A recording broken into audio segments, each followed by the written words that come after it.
Bom, pessoal, iremos ver agora eletrostática, eletrodinâmica e eletromagnetismo. O próprio nome já diz, eletroestática, corpos em repouso, eletricidade, eletrodinâmica, em movimento, e eletromagnetismo é a eletricidade juntamente com o magnetismo. Um assunto interessantíssimo que vocês vão adorar. Primeiramente, a parte da eletrostática. Então, o que seria a tal da carga que tantos falam? Aqui tem uma carga de tanto, tem bastante carga. Gente, carga, se formos ver essa animação que está aparecendo para vocês na tela, um átomo. Dentro do átomo nós temos quem? Os prótons e os nêutrons. Nos orbitais estão os elétrons. Então, fique claro para vocês, quem entra e quem sai são os elétrons. Então, nós iremos trabalhar com os elétrons. O que é uma carga? O que significa 1 Coulomb, em homenagem ao Charles Augustin Coulomb, o cara que descobriu a carga. 1 Coulomb é uma quantidade de elétrons. Então imagine, a carga elementar do elétron é 1,6 vezes 10 elevado a menos 19. Fazendo as continhas aí, que está aparecendo para vocês, carga é igual N vezes E. O N é o número de elétrons, quantidade. E o E é a carga elementar do elétron que sempre é fornecido para vocês. O N vai ser igual a 6,25 vezes 10 a 18 elétrons. Então, 1 Coulomb é uma quantidade enorme de elétrons. Ficou claro para vocês o que seria carga? Bom, pessoal, agora processo de eletrização. Existem 3 processos de eletrização: por atrito, por contato e por indução. O próprio nome já diz, eu induzo e alguém vai ser induzido. Atrito, eu vou atritar um material com o outro e vai eletrizar. Vocês já viram, vocês andam e encostam numa maçaneta e levam um choque. Encosta num carro, leva um choque. Processo de eletrização. E o processo de contato, o próprio nome já diz, entrei em contato, vou eletrizar. Vamos fazer alguns experimentos? Pessoal, um experimento bem simples que você pode fazer na sua casa. Vai precisar de uma latinha, um canudo e papel, esse de enxugar a mão. Detalhe, a sua mão não pode estar úmida, então tire o excesso de umidade na sua mão, que nós vamos trabalhar aí, que tem que ser um dia bem seco, não pode ser também um dia úmido. O que nós vamos fazer? Eu vou fazer um processo de eletrização. Pego um pedaço de papel e pego o canudo e atrito. Cuidado, não é apertar com força e não é fazer vagarosamente. Atrita, vai atritando, atritando e vamos tentar movimentar essa lata. Eu vou fazer aqui um processo de eletrização. Chego próximo, olha lá, ó. Olha a lata, ó. Sem encostar na lata. Opa, deixa isso aí, ela cai. Daqui para lá, eletrizo novamente e chego próximo, olha aqui, ó. E ela vai. Opa, deixa eu segurá-la. Novamente. Pare, latinha. Tá aí. Novamente, eletrizando ela. Venha. Olha lá. Ó. Então tá aí. Você consegue fazer isso numa boa. Você pode fazer aposta com seus colegas. Só que um detalhe, não tente levantar a lata. Né, que senão você vai perder a aposta. Né? Atritei, processo de eletrização. Olha, sem encostar na lata, a câmera está mostrando, eu consigo atraí-la. Vem, vem, vem, vem. Esse é um processo de eletrização. Que temos que entender o quê? Quando eu atrito um objeto com outro, alguém cede elétrons. Ou eu tiro elétrons, ou eu coloco elétrons. Não confunda com prótons. São elétrons que estão nas orbitais. Se eu tirei bastante elétrons, a carga vai ficar com mais prótons, vai ficar positiva. Se eu coloquei mais elétrons, transferi mais elétrons, ela vai ficar com uma carga negativa. Aí dissemos, uma carga eletrizada positivamente ou uma carga eletrizada negativamente. Carga positiva ou carga negativa. Agora o processo de contato. Imagine uma esfera que está carregada positivamente. Uma esfera que esteja neutra. Neutra quer dizer o quê, pessoal?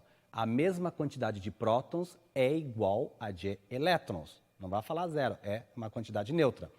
Eu encosto uma na outra, supondo que essa carga tenha 4 Coulomb. Encosto, total vai ficar com 4 Coulomb. Separo, Essa vai ficar com 2 e essa vai ficar com 2. Esse é o processo de eletrização por contato. Agora, processo de indução. Prestem atenção. Indução. Eu vou induzir e o outro é o induzido. Então, eu estou com uma esfera eletrizada e a outra neutra. Eu chego próximo, não encosto, eu chego próximo. Se essa carga for positiva, do lado dessa esfera, desse meu lado, vai vir as cargas negativas. Do outro lado, as cargas positivas. Por quê? Lembrem da lei do Phi. Cargas de mesmo sinal se repelem, cargas de sinais contrários se atraem. Então, essa carga, supondo que ela seja positiva, chego próximo dessa, deste lado aqui vai ficar as negativas, o oposto às positivas. Aí, eu coloco um fio terra na induzida e automaticamente ou vai descer elétrons ou vai subir elétrons da Terra. E eu desligo esse fio terra e afasto. Quer dizer o quê? Eu induzi, coloquei um fio terra e essa carga vai ficar eletrizada por indução, ou com carga positiva ou com carga negativa. Pessoal, vocês viram o experimento que eu fiz, canudo e a latinha. Existiu uma força de atração. Cargas diferentes, existiu uma força de atração. Charles Augustin Coulomb calculou essa força, a força de atração ou repulsão entre dois corpos. Agora, aqui na tela, nós temos aqui a lei de Coulomb, que vem a ser o quê? Força igual ECK, quer dizer, a constante eletrostática no vácuo, porque os experimentos geralmente são feitos no vácuo. Carga 1, carga 2, sobre o raio ou a distância ao quadrado. A famosa e é a famosíssima lei de Coulomb. Quer dizer o quê? Ou esses corpos vão ter uma força de atração ou repulsão. E como é que você sabe se a força é de atração ou de repulsão? Pelas cargas. As cargas vão dizer, se for uma carga positiva ou uma carga negativa, vai ser atração. Cargas de sinais iguais, repulsão. Só que um detalhe, pessoal. Na fórmula, vocês não colocam o sinal de menos ou de mais, porque essa carga é dada em módulo. Não tem força menos 10 newton. A força vai ser 10 newton, ou seja, outro valor, porque a carga é dada em módulo. E sendo em módulo, é admitido o valor positivo. E aí, essa constante, 9 vezes 10 a nona, newton metro ao quadrado por coulomb ao quadrado. Galera, 110 volts ou 127 volts, ou seja, pilha 3,5 volts, bateria 12 volts, seja lá o que for a voltagem, que nós falamos também DDP, diferença de potencial. Isso é chamado de potencial elétrico. É esse assunto que nós vamos estudar. E o que significa 110 volts ou 127 volts? Quando você vai comprar uma lâmpada, você vê no bulbo da lâmpada lá a potência e a voltagem. Uma lâmpada de 100 watts, uma tensão de 127 volts. Esse 127 volts é o potencial elétrico. E de uma forma bem simples, vou mostrar para vocês aqui o que seria esse volts. Imagine isto, essa bola, uma carga. Tem tantos coulombs aqui. Vamos supor que essa carga tenha 1 coulomb. Toda ela tenha 1 coulomb. Só um método didático para vocês entenderem. Eu vou pegar esta carga e vou realizar um trabalho. Lembrem o que é trabalho? Força vezes deslocamento. Eu aplico uma força para trazê-la daqui até aqui. Isso é volts. Quer ver um outro detalhe? 100 km por hora. Novamente, professor, isso? Novamente isso. Quer dizer o quê? Que em 1 hora você fez 100 km. O que significa 110 volts? 110 volts. Eu preciso realizar um trabalho de 110 joule para deslocar uma carga de 1 coulomb. E da onde vem o volts, professor? Joule por coulomb é o famoso volts, em homenagem ao Alexandre Volta. Na tela está aparecendo para vocês a fórmula do potencial elétrico. DDP, ou U, ou V, dependendo do enunciado, é igual trabalho sobre carga. Trabalho dado em joule, carga dada em coulomb, joule por coulomb é o volts. Então, um exemplo aí que está aparecendo para vocês é essa tomada de 127 volts. O que seria ela? Para fazer o trabalho para levar um coulomb. Então, ela precisa de um trabalho de 127 joule para levar um coulomb. Se eu aumentar o trabalho, 254, vou ter que dobrar a carga, 2 coulomb. Se eu triplicar o trabalho, 381 joule. E, claro, também tripliquei a carga, 3 coulomb. De qualquer conta, sempre vai dar 127 joule por coulomb, que o resultado é 127 volts. Superfície equipotencial ou equipotenciais. Imaginamos uma superfície dessa bola, como fosse uma carga. E ali dentro, carga positiva. Carga positiva sai do positivo e vai para o negativo, que tem as linhas de forças. Então, sai do positivo, a gente fala de afastamento, e a carga negativa chega de aproximação. Se eu tenho uma carga aqui e ela desloca para cá, desloca para cá, desloca para cá, e fica deslocando na mesma superfície, a voltagem vai ser a mesma. Por isso que é equipotencial. Igual, potencial igual, a voltagem igual. Agora, se eu entro dela ou fora dela, eu saio da superfície e vou para uma superfície superior, eu realizo um trabalho. Aí já não tem o mesmo valor. Percebam, se vocês perceberem em pilhas, tem na pilha o sinal de mais e o sinal de menos. Pilha 1,5 volts. Ela sai do maior potencial, mais 1,5 volts, e ela vai para o menor potencial, o menos 1,5 volts. Por isso que tem o sinal de mais e o sinal de menos na pilha. Eletrodinâmica, corpos em movimento. Primeiramente, entender o que é corrente elétrica.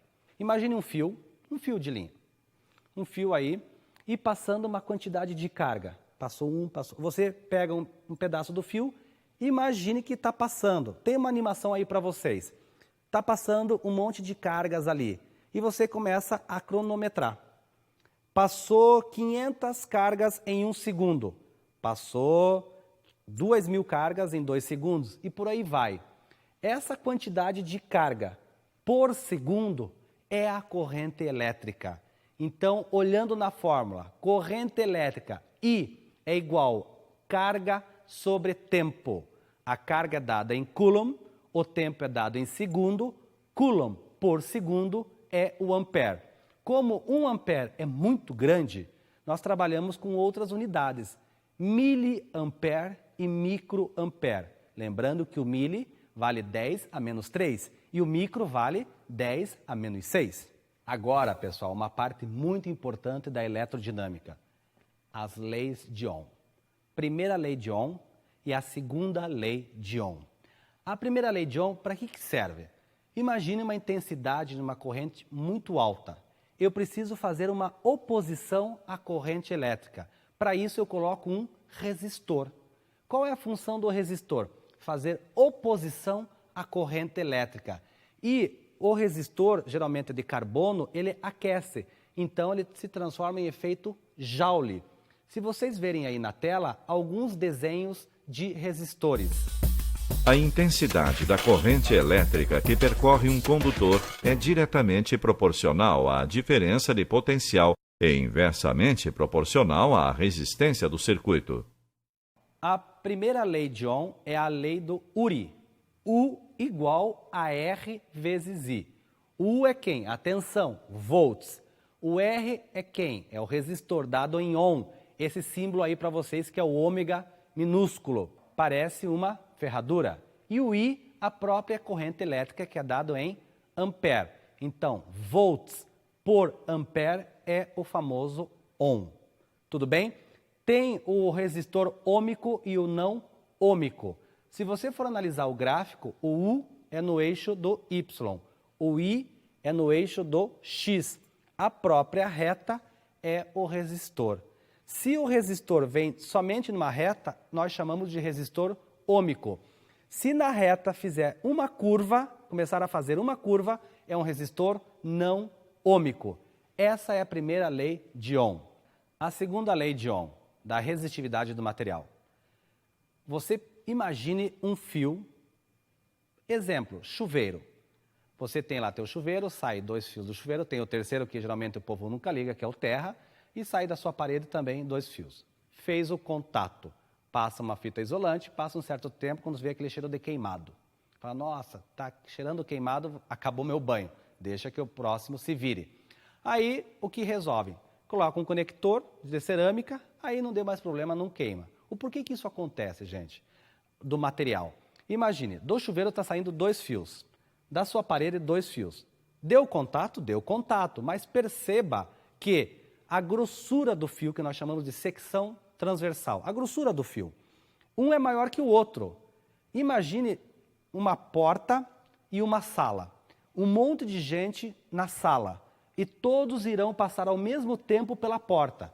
Eles vão se afunilando e vai se apertar. Se apertando, se aquece.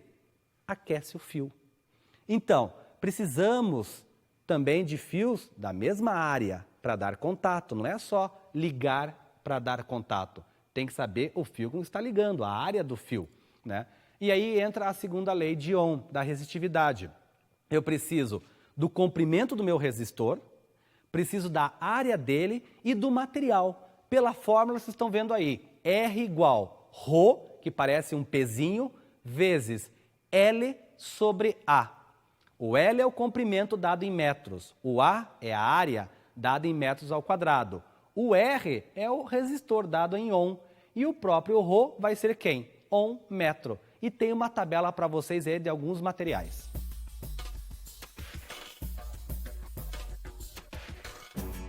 Associação de resistores. Para que serve a associação de resistores?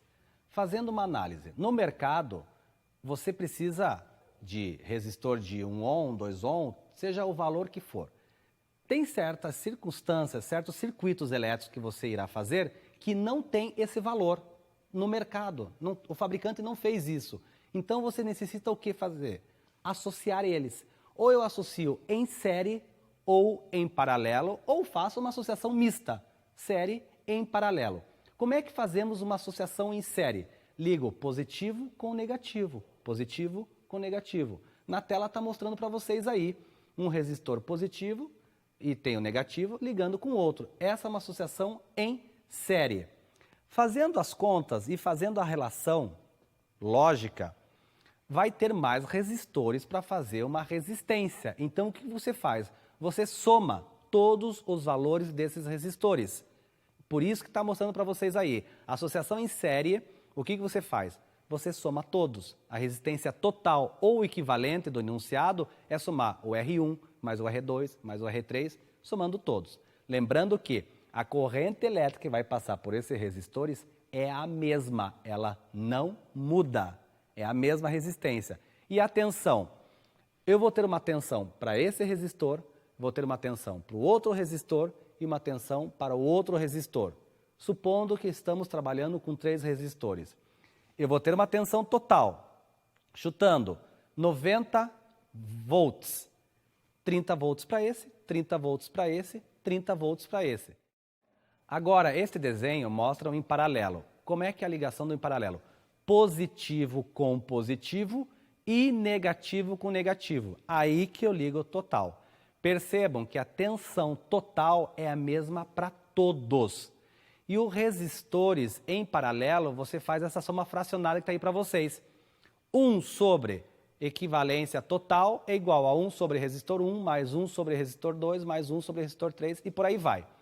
Quando os resistores estão associados em paralelo, a soma de todos eles tem que dar menor que qualquer um deles. Exemplo, vamos supor que lá um resistor deu 3, o outro vale 2 e o outro vale 1.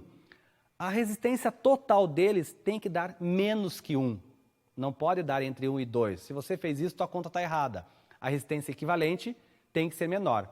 Então, prestem atenção nisso. Na casa da gente, né? As ligações são feitas em quê? Em série e em paralelo. Qual que é a diferença disso? Em série, a corrente elétrica passa por todos. Se queima uma lâmpada, as outras apagam. No Natal, Pinheirinho, as lâmpadas de Pinheirinho, apagam uma, perceba que uma faixa apaga, ele tem que ficar descobrindo qual que é.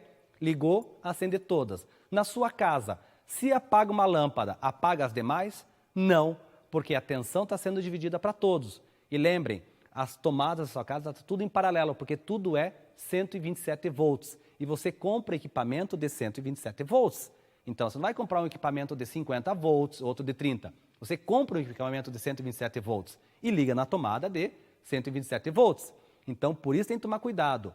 Não usem o T, gente, para ligar em todos os equipamentos simultaneamente. A função do T ou do Benjamin é o quê? Só facilitar a tua vida. Liga o equipamento, sua televisão, liga o som, DVD, só para conectar. Não é para ligar os três simultaneamente. Não faça isso. A ligação está em quê? Está em paralelo. Resistência equivalente. Acontece o quê? Diminui a resistência. O que acontece com a corrente elétrica? Aumenta. Aumentando a corrente elétrica, esquenta. Dependendo da circunstância do teu Benjamin ou T, queima, pega fogo. Na pior das circunstâncias, usa o quê? Um filtro de linha com um fusível. Então, percebam, gente, numa resistência em paralelo, associação estando em paralelo, a corrente elétrica vai para um, vai para outro e vai para outro. Você faz a somatória das suas correntes elétricas para dar a total. A tensão é a mesma e a resistência equivalente tem que ser menor que qualquer uma delas. Agora iremos falar um pouco sobre o eletromagnetismo, que é a parte da eletricidade com o magnetismo. Primeiramente, magnetismo. O ímã. Acredito que muitos já viram o ímã. Ele tem um polo norte e tem um polo sul. Se você quebrar o ímã, o que vai acontecer? Vai ficar só um polo norte e outro polo sul? Não. Falamos da inseparabilidade dos polos. Se eu quebrei o ímã, claro, a intensidade do campo magnético vai ser menor, mas ele vai criar novamente um polo norte e um polo sul. E o outro também, um polo norte e um polo sul. Se eu quebrar novamente, a mesma coisa. Por isso que falamos da inseparabilidade dos polos. Gente, aparecendo para vocês na tela aí, o planeta Terra. O planeta Terra seria um gigantesco ímã. Então, na animação aí mostrando para vocês, cuidado, vamos falar agora de polo norte geográfico e polo norte magnético. Na Terra temos o polo norte geográfico e o polo sul geográfico. No caso do ímã, nós temos o polo norte magnético e o polo sul magnético. Vejam no desenho que está ao contrário. Por quê? O polo norte geográfico é o sul magnético. E perceba que eles não coincidem. Por que não coincidem? Porque tem a inclinação da Terra e a Terra não é uma circunferência perfeita. Ela tem uma certa inclinação com o seu eixo de Greenwich. No polo norte magnético, que é o polo sul geográfico, eles também não se aproximam. Perceba que esse baita ímã gigante tem uma pequena inclinação. E vejam como é que saem os raios, o campo magnético, o vetor campo magnético. Ele sai do norte magnético e vai para o sul magnético. Não confundam com geográfico. Um detalhe, a bússola. Por que a bússola aponta para o norte? O polo norte. Porque ali é o norte magnético e está atraindo quem? O sul magnético. Ela não vai atrair o norte magnético, porque norte com norte se repele. Tem que ser norte com sul. Por isso que a bússola aponta para o norte. Porque ali é o norte magnético que está sendo atraído o sul magnético. E o sul magnético é quem? O norte geográfico. Percebendo agora a imagem do ímã, o que eu fiz? Tem um ímã, colocamos uma placa de vidro em cima e jogamos pó de ferro ou limalhas de ferro. Vejam aonde se concentra. Se concentra nos polos. O campo magnético nos polos é muito intenso. E é claro, vocês estão vendo aí o vetor do campo magnético em torno dele, saindo do polo norte e indo para o polo sul. Tudo bem? Galera, o dinamarquês Hans Ørsted, ele descobriu o quê? Que toda corrente elétrica produz um campo magnético. Interessante isso. Então, eu tenho um fio aqui para mostrar para vocês a regra da mão direita, que funciona como? Se eu pego um fio, um condutor, e coloco em cima de uma bússola, assim, não vai acontecer nada, a bússola vai ficar no mesmo estado. Aí eu pego e fecho uma corrente, faço passar uma corrente elétrica em torno do fio. Automaticamente a bússola muda de direção. E aí tem uma animação para vocês aí, que é a famosa experiência de Ørsted, que toda corrente elétrica em torno de si produz um campo magnético. Então, analisando aqui comigo, gente, agora a regra da mão direita. Eu tenho um fio. Supondo que a corrente elétrica esteja subindo, né? Regra da mão direita, que depois nós vamos utilizar a regra da mão esquerda. A regra da mão direita, o dedão é o sentido da corrente elétrica. Então, é como se fosse pegar o fio. Ó, peguei o fio, dedão para cima. Aí você faz isso, ó, sentido da corrente elétrica. Então, o teu campo magnético vai estar em torno do fio e vai fazer esse sentido. No meu caso aqui, sentido anti-horário. Caso a corrente elétrica esteja descendo, ó, como se fosse pegar o fio, o dedão para baixo, que sentido vai fazer? Vai fazer este sentido, sentido horário. Agora eu pergunto para vocês, que já vai aparecer a fórmula aí. O campo magnético é mais intenso próximo do fio ou longe do fio? Vocês falam, professor, próximo do fio. Então, quanto menor a distância, maior o campo magnético. Então, é inversamente proporcional. E se eu aumentar a corrente elétrica, for mais intensa a corrente elétrica, aumenta o campo magnético ou diminui? Professor, aumenta? Então, quer dizer o quê? Que a corrente elétrica é diretamente proporcional ao campo magnético. Olhem a fórmula aí. B igual a permeabilidade magnética no vácuo vezes a corrente elétrica sobre 2πr. É a distância, 2π porque é uma circunferência. E esse valor, essa permeabilidade magnética, está aparecendo aí para vocês na tela o valor. Agora imagine se uma corrente elétrica produz um campo magnético. Se eu colocar este fio, dando um exemplo, num campo magnético em torno de dois ímãs. Então, eu tenho um polo norte, um polo sul, né? Claro que aqui tem o polo norte e o polo sul, aqui tem o polo norte e o polo sul. Mas deixo aqui um polo norte e deixo aqui um polo sul. E coloco esse fio entre os dois, um polo norte e o polo sul. É assim que funcionam os motores de arranque, né? Percebam que sempre tem ímãs nos motores, né? Então, eu coloco o fio em forma um quadradão aqui. Se eu for analisar pelo sentido da corrente elétrica, vai produzir um campo magnético aqui, um campo magnético aqui e um campo magnético aqui. Aí que entra a regra da mão esquerda. Por quê, gente? Esse fio ele vai rotacionar. Futuramente vai aparecer aí para vocês uma animação sobre isso. Então, esse fio vai ter um torque, ele vai fazer isso e vai girar. E começa a girar. Vai aparecer um videozinho para vocês também disso daí. Então, o fio começa a girar e começa a dar o torque e começa a movimentar o motor do carro. É assim que funciona. Regra da mão esquerda, analisando. Para dar o torque do motor, precisa de uma força para cima ou uma força para baixo. Analisando aqui. O dedão, você faz estilo um revólver, mas não vai fazer com a direita, faz com a esquerda. E bem posicionado, não vai inverter os dedos, né?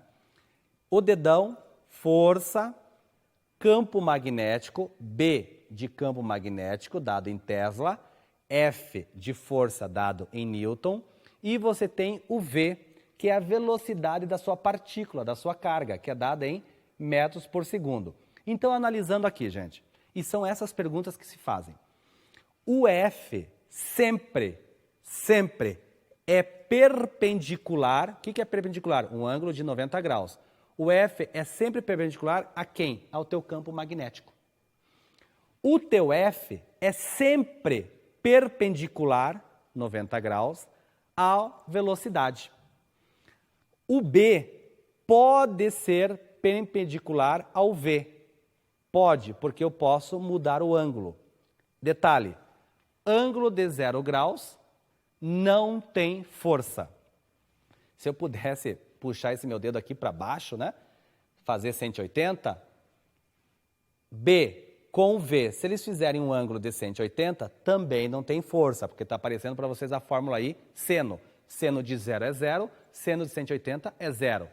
Se eu fizer um ângulo de 90 graus, força máxima, ela vai fazer um movimento circular, força máxima, aqui você vai ter o seno de 90 que vale 1. E eu posso usar um outro ângulo, 30 graus, 45, 60, que vai fazer uma fórmula de uma hélice helicoidal, um movimento helicoidal. Ela vai para a direita e vai para cima, para a direita e para cima e sobe a partícula.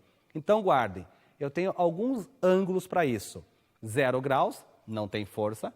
180, não tem força. 90 graus, tem força e é máxima. E aí eu posso ter outros ângulos, 30, 45, que vai fazer um movimento helicoidal. No 90 graus, vai fazer um movimento circular uniforme. Aí entra a fórmula. Força centrípeta é igual à força magnética, que está aparecendo para vocês na tela aí a resolução da equação. A fórmula F igual a QVB, seno do ângulo. F, força, dada em Newton. Q, carga, dada em Coulomb. V, velocidade da partícula, dada em metros por segundo. E o B, que é o campo magnético, dado em Tesla. E o seno do ângulo, você vai ver qual que é o ângulo. Gente, lembrando sempre isso daí, a regra da mão esquerda. Lembrem, e se for para o fio, vai ter a fórmula do Bill, que está aí também aparecendo para vocês. F igual a B vezes I vezes L. Aí, por isso que eu falo FBI, né? F de força, B de campo magnético, I de corrente elétrica. Eu posso inverter o V pelo I, eu posso trocar, né? Então, certinho para vocês, lembrando 90 graus sempre perpendicular, isso aqui pode variar. Quem que pode variar?